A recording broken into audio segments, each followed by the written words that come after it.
Panoorin natin 'to, Grabe 'tong magsalita 'tong dalawang anti-Duterte pa ito. Ang tigas ng mukha. Oh, panoorin natin, Concept Central. Like and share po tayo sa kanya. Hiram tayo ng video. Mapatol o nagko-content sa mga vloggers na mga anti-Duterte. Kasi, sige, may opinion sila, okay lang yan. Pero, may nag-send kasi sa akin ito at talaga namang pagulago lantang talaga. Iba na yung level nila. Grabe. Iba na talaga. O, panoorin nyo to. Ang ina mo talaga, Sara Duterte. Ano na naman tong kumakalat na balita? Lahat na lang pinarir mo. Siguro naman kilala nyo to, no? This is, I think, Alicia. Alicia yata tawag dito. Hindi ko kasi sila pinapanood, kaya hindi ko talaga alam. Ang ina ba naman mga minamahal? Nagpapaulan ng mura, ha? Imagine Grabe 'tong kupal na babae nito. Mukhang pukpok naman, makapagsalita, Kupal ka talaga. Nai-issue ka na sa pagnanakaw. Kaya ka nga nai-impeach. Nai-issue ka pa sa panggagancho, pagta-travel, gamit ang pondo ng bayan. Okay lang yan kasi nai-issue naman talaga si VP Sara sa mga ganyan, okay? Pero until now, hindi pa naman napapatunayan, ano? So, issue pa rin, okay? Mayroon ka bang tinatawag na tokhang-tokhang? Ngayon, ano tong kumakalat na issue? Kaya ka pala May kumakalat daw na issue. pumupunta sa ibang bansa kasi nagpalaglag ka ng bata? Wow. Kaya daw pumupunta sa ibang bansa kasi nagpalaglag ng bata. Grabe talaga 'tong bunganga nito, no? Grabeng fake news. Kupal ka talagang hayop ka. Mukha ka namang pukpok hayop ka. Ina mo. Medyo mabigat-bigat to, Mare. Medyo mabigat-bigat to, guys. Nakikiusap lang ako, ha? Pwede bang pa-i-viral natin itong video na to, pag-i-share at umabot sana sa kampo ni Bibi Sara at umabot sana sa NBI. Kasi tinatarantado nila dito yung second highest elected official. Ano sabi ng NBI? Pinoprotektahan daw nila yung first position o yung pinakamataas na elected official. Paano yan?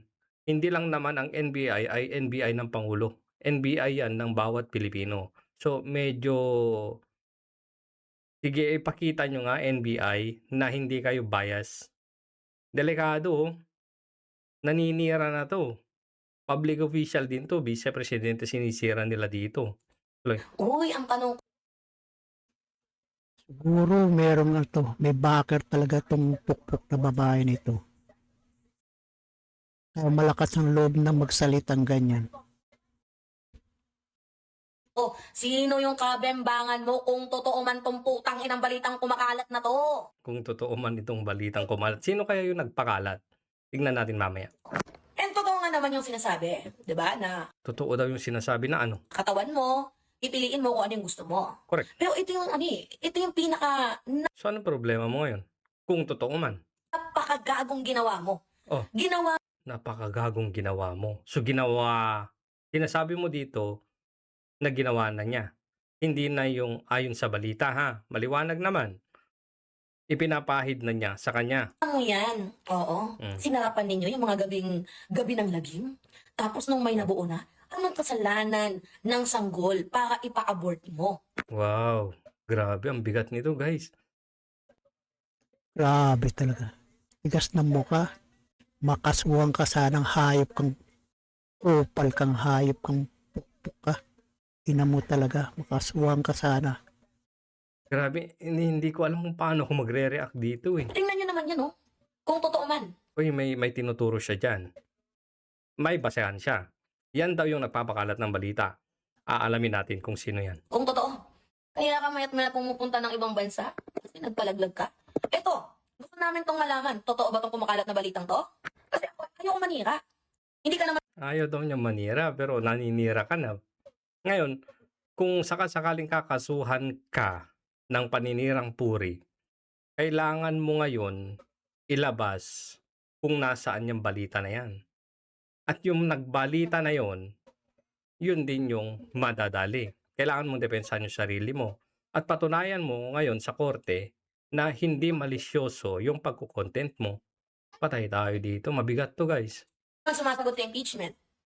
Meaning, Hindi sumasagot sa impeachment ba? Na-impeach na ba? Nasa process pa lang naman nila na hindi kailangang sumagot. Di ba? totoo ba yon? Silent means yes? Ngayon, gusto namin marinig dito. Totoo ba na nagpalaglag ka ng bata sa Duterte? Totoo ba itong balita ng isang vlogger? Isang vlogger daw, ha? Puntahan natin. Kawawa tong vlogger na. Kaya ka pumupunta sa ibang bansa kasi nagpalaglag ka. Sinong lalaki ang tumira sa'yo?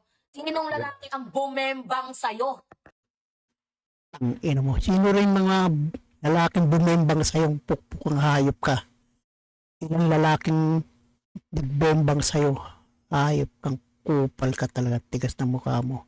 Ilang lalaki rin ang nagbembang sa'yo. Mukha ka naman pukpuk, hayop ka. Tinatanong kung sino lalaking bumembang sa'yo. Ibig sabihin may insinuation ka na may iba? Kasi may asawang tao si Bibi Sara di ba? Kailangan mo pang itanong, ibig sabihin, meron bang iba? Yun ba yung gusto mo sabihin? Utang ina ka talaga?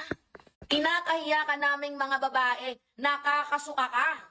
Mas malala ka pa sa pokpok. Wow. Wawa, pukpuk, ikaw mukhang pukpuk, ina mo talaga. Ang ina mo. Ina mga mukha mo, pukpuk, nakailalalaki ka, ng hayop ka, kupal ka. Mas malala pa sa pokpok. Grabe to, ha? Grabe to, guys. Kung sabagay, sabi mo nga ikaw yung presidente ng impyerno. Talaga nga namang pinanindigan mo. Well, see you. Okay. Ngayon, di ba meron siya tinuturo kanina dahil dito kasi hindi natin nakita nakat eh. So, naghanap ako ngayon Grabe talagang magsalita, no? Magkano kaya binayad to sa pukpuk na babae nitong hayop nito? Magkano kaya binayad? ng ibang video. At ito, tingnan natin kung, hindi ko pa to napanood, yung mga ano lang, yung mga hanggang doon lang sa ano, sa pinakita niya kung sinong vlogger yung basis nila. So, panoorin natin, tingnan nga natin kung pareho sila ng context o paano nila i-deliver yung balita. Deliberate kaya ito? Grupo kaya sila? Tignan nga natin. Tangina, patulog ka na lang pero may Gagi, umpisa pa lang, may pagmumura na pareho. Umpisa pa lang, hayop talaga. Mukhang pukpuk rin eh. nakalap ka pang good news, no? Mm. Tangina, may nilabas na naman si vlogger na si Baliko. Ito Eto, tingnan daw- nyo guys ha, nasa Sandali. taas. Ito daw si Baday na Waray. Oh, eto daw. Eto daw, mamaya papakita ko sa inyo kung sino yan kasi nahanap ko. Okay? Siya daw yung nagpakalat. Oh, okay? Delikado kang vlogger ka. Sabi, panay punta pala ng ibang bansa itong si Sara Duterte nyo kasi nagpalaglag. Okay. Kung hindi Grabe, kailangan yung patunayan yan ngayon pag nakarating to sa kampo ni Bibi Sara. Dali din kayo. Dapat to kasuhan ditong hayop nito para umiyak. Magano, himas rehas ka, hayop kang pukpuk ka. Kasi sabi nga nung doon sa NBI, di ba, yung mga nag-share daw ng mga videos nung Sabio na na-wiretap, di umano, kinasuhan din or maaaring makasuhan din. E di, maaari din kayo makasuhan nito kasi nagpakalat din kayo. ka ba naman, ay nako talaga. Mm. Akala ko ba kasalanan yung magpalaglag ng bata? Di ba? Parehong-pareho doon kay Alicia. Pareho. Eh putang ina, wala ka palang sinasanto, mamamatay tao ka na nga, magnanakaw ka pa. Parehong-pareho, guys. Iisa script nito. Iisa script, halatang halata. Isa talagang script. Magkano kaya binayad to sa pukpuk nito, hayop talaga. Tikas na mukha eh, oh. Magkano kaya binayad tong hayop nito? Makasuhan sana tong hayop nito eh. Titigil na ako. Tang ina, nagpalaglag ka pa ng bata. Kanino ba yan? See? Ayaw mo ba malaman kung kaninong anak yung dinadala mo na pinalaglag mo? Wow, ah. Grabe itong mga binibitawan nila, grabe. Well, sa bagay, may kanya-kanya naman tayong choices, no? Pero O, di ba? 'Di ba? Do'n din yung sabi ni Alicia, katawan mo yan, choice mo yan. Ganyan din, iniba lang ng konti. Pero ang sama pa rin, 'di ba? Ang sama na nagpalaglag Huwag mong sabihin ikinakahiya mo din ang na bilang babae kinakahiya mo siya. ka ng bata. Alam ba 'yan ng asawa mo? Grabe talaga. Baka mamaya yung pinalaglag mo diyan sa bata na 'yan, pera din ng taong bayan, ha? Wow, grabe, Kasi 'di ba nagta-travel-travel ka tapos sinasabi, di umano yung ginagamit mong pera, tax yun ng taong bayan, hayop. Gagi, parehong-pareho talaga, halatang-halata. Kagrupo yata 'to ni si ba yung pangalan nun, Mike Cervera, na ang sabi ay labanan ang fake news ng fake news din. Na yan, magnanakaw talaga eh, no? Tas ang sama-sama ng ugali. Sabagay kasi naalala ko yung may isang interview ka na sinabi mo dun, Huwag mong sabihin iking na reyna ng impyerno. kung may pinagdadaanan ang isang tao, maliit na bagay lang yun kasi mas pa yung pinagdadaanan mo. Puta, Ay, iba. ay na makasarili ka talaga, Sarah. Hayop ka. Self-centered ka. Yung gusto mo, sa'yo lang talaga nakatutok. Putang ina, tutok na sa'yo ngayon yung buong Pilipinas. Wow, Ngayon, sino yon? Sino ba yon? Grabe itong mga ano, no? O itong bayaran na itong mga hayop nito. Grabe. Sana makasuhan niya, makulong yan. Para ano, sagad-sagad hayop na. Hayop na. Gossip Central, mag-like and subscribe po tayo sa kanya. Gossip Central. Doon nyo na lang ituloy. Kasi ano lang.